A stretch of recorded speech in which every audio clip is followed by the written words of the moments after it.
6-year-old Daniel had always been a quiet, observant child.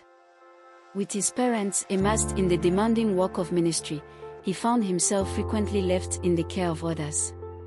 Among them was Aunt Sarah, a house help hired to manage the household while his parents were away spreading the gospel. Little did anyone suspect the darkness that would unfold within the walls of their home. One fateful evening, while the house was quiet and Daniel was alone with Aunt Sarah, the unimaginable happened. She called him into her room, claiming she wanted to show him something. Innocent and trusting, he followed her. "Come sit here, Daniel," she said, patting the bed.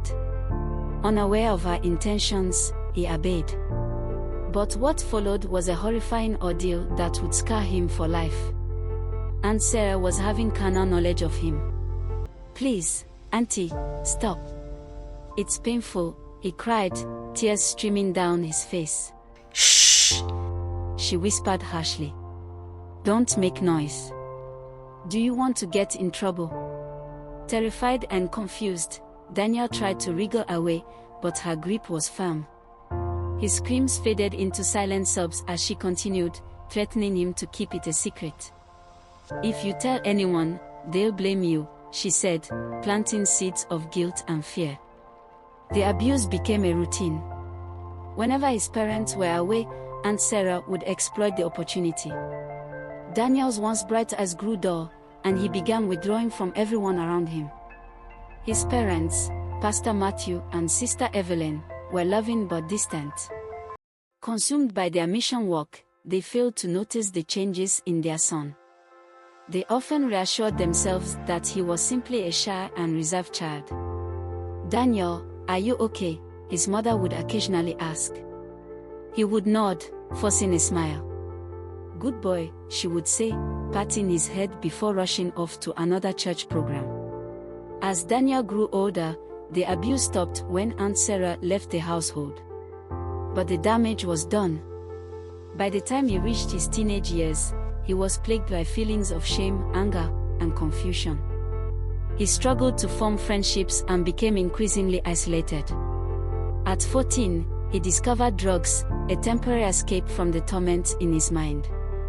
What began as an experiment with marijuana soon escalated to harder substances. The numbness they provided was a relief from the haunting memories of his childhood.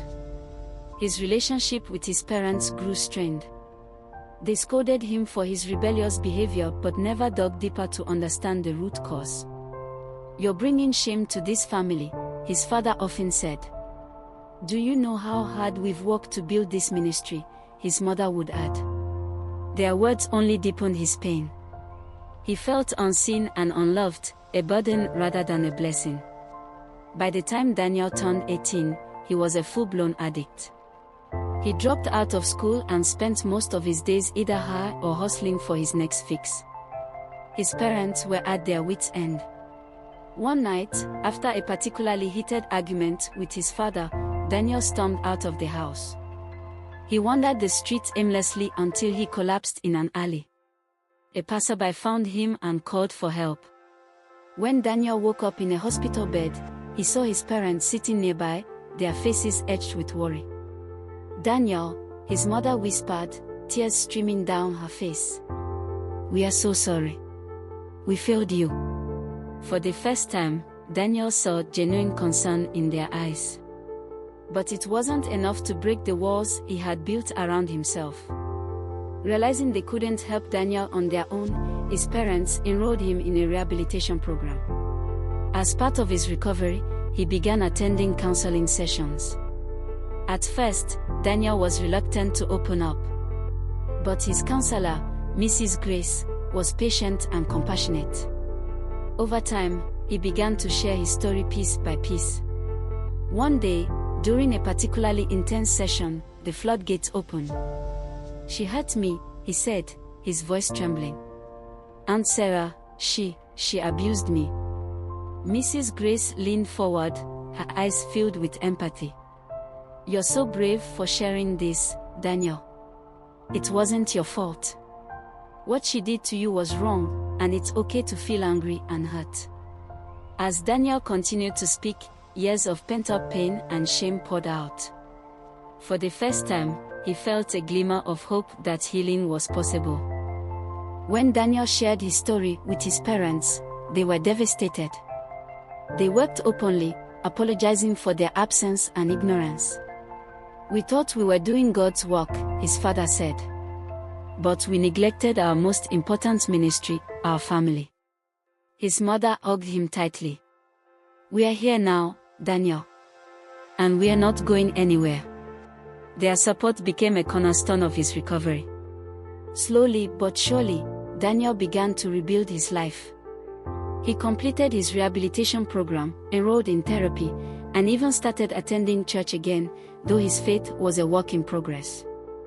Daniel's journey is a powerful reminder of the importance of parental presence and vigilance. Children need more than financial provision and discipline, they need love, attention, and protection. Parents and guardians must prioritize creating a safe environment for their children.